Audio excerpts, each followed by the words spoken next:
सबसे पहले मैं एक पिक्चर दिखला दे रहा हूं और उसके बाद आईसीएसई एंड आईएससी 2024 के बोर्ड एग्जामिनेशन को लेकर एक बहुत बड़ी और इम्पोर्टेंट बात, अपडेट, जानकारी बताऊंगा। बहुत सारे स्टूडेंट देश भर के अधिकतर स्कूलों के समर ब्रेक के दौरान बंद हैं, लेकिन कुछ स्कूलों ने जो 100% स्कोर किया और परसेंटाइल भी उनका 100% था आईसीएसई एंड आईएससी 2023 के बोर्ड एग्जामिनेशन, उन्होंने कौन सी बड़ी बातें की या अभी तक क्या अपडेट कर दिया हुआ है, तो आप देखेंगे कि अधिकतर स्कूलों ने स्टूडेंट को उनके सिलेबस बता दिए आईसीएसई एंड आईएससी 2024 के। दूसरी बात कि उन्होंने मोस्ट इंपॉर्टेंट क्वेश्चंस के आंसर भी प्रत्येक चैप्टर से करवाने लगे। क्या आपके स्कूल ने ऐसा किया या करते हैं? यह बातें सामने आई है एक व्हाट्सएप सर्वे के दौरान, जिसको कि फेसबुक पर और 3 digital media online social micro blogging sites थे, इन पर एक साथ कंडक्ट किए गए, जिसमें आईसीएसई एंड आईएससी के बच्चे बोर्ड एग्जामिनी और 9th और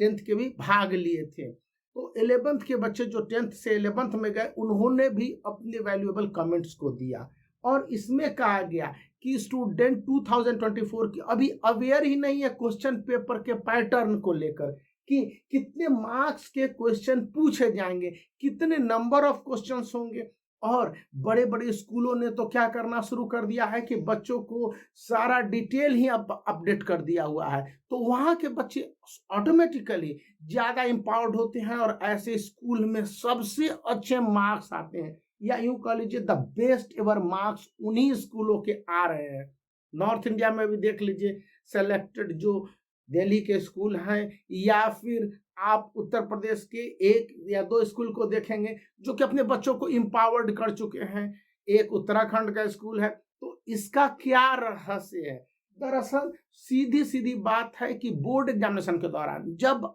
आप स्ट्रगल कर रहे होंगे या पूछ रहे होंगे अब मैं कैसे परीक्षा की तैयारी करूं, क्या करूं, नहीं करूं, इस बीच यहाँ पर समर ब्रेक के दौरान बहुत सारे स्कूलों ने क्या किया कि 10 इयर्स को दे दिया है अपने हॉलीडे होमवर्क में कि स्टूडेंट 10 इयर्स को देखें, बनाने के लिए नहीं, और जो जो उनके चैप्टर से इंपॉर्टेंट है और 10 इयर्स में उनको सेलेक्ट करें। तो एक होमवर्क था, बहुत सरप्राइजिंग था कि 10 इयर्स अभी पूरा सिलेबस ही कंप्लीट नहीं हुआ, लेकिन आप बनाइए तो देखिए तो कि क्वेश्चन के आंसर किस तरह से लिखे जा रहे हैं, क्वेश्चन किस तरह से पूछे जा रहे हैं, और 2023 में कितने क्वेश्चन पूछेंगे और 2024 में लिटिल वेरिएशन है। अपडेट तो मैंने आपको कर दिया हुआ है। तो इसके बाद क्या हुआ, और जब यह बताया जा रहा है कि मोस्ट इंपॉर्टेंट चैप्टर कौन कौन से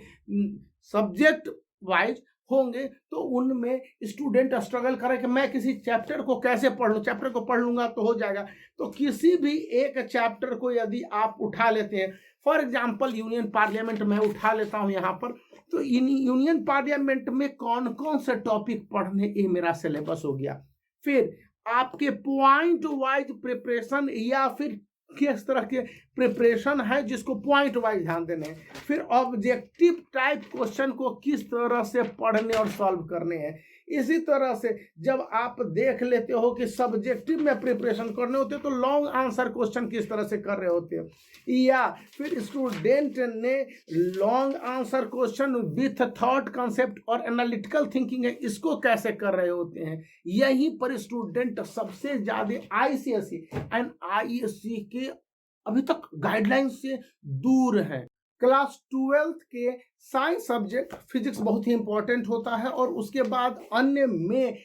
जैसे ह्यूमैनिटीज है, अकाउंटेंसी है, वहां पर चैप्टर पढ़ने हैं तो कितने मार्क्स वैल्यूएशन आएंगे। ये नीट नहीं है, ये जेई मेंस या एडवांस नहीं है, यहाँ पर बच्चों को पॉइंट वाइज पढ़ने हैं या फिर क्वेश्चन के आंसर जो अटेम्प्ट कर रहे हैं ऑब्जेक्टिव और सब्जेक्टिव किस लेवल के हैं, कहाँ के, ये यदि समझाने को मिल जाता है और अभी से समर ब्रेक 2023 में पढ़ रहे होते हैं तो 2024 को आप फोड़ देंगे। यही तो बात है जो कि हम बच्चों को नहीं सिखला पाते हैं कि आखिर वे कैसे करें, और जब तक वे कर रहे होते हैं उस समय तक दिक्कत आ पड़ती है। समय से पहले प्रिपरेशन कीजिए और आपके रिजल्ट टॉप नॉच स्कूल के स्टूडेंट से बेहतर होंगे, गारंटेड है। तो इस वीडियो को आप लाइक कर सकते हैं, चैनल को शेयर और सब्सक्राइब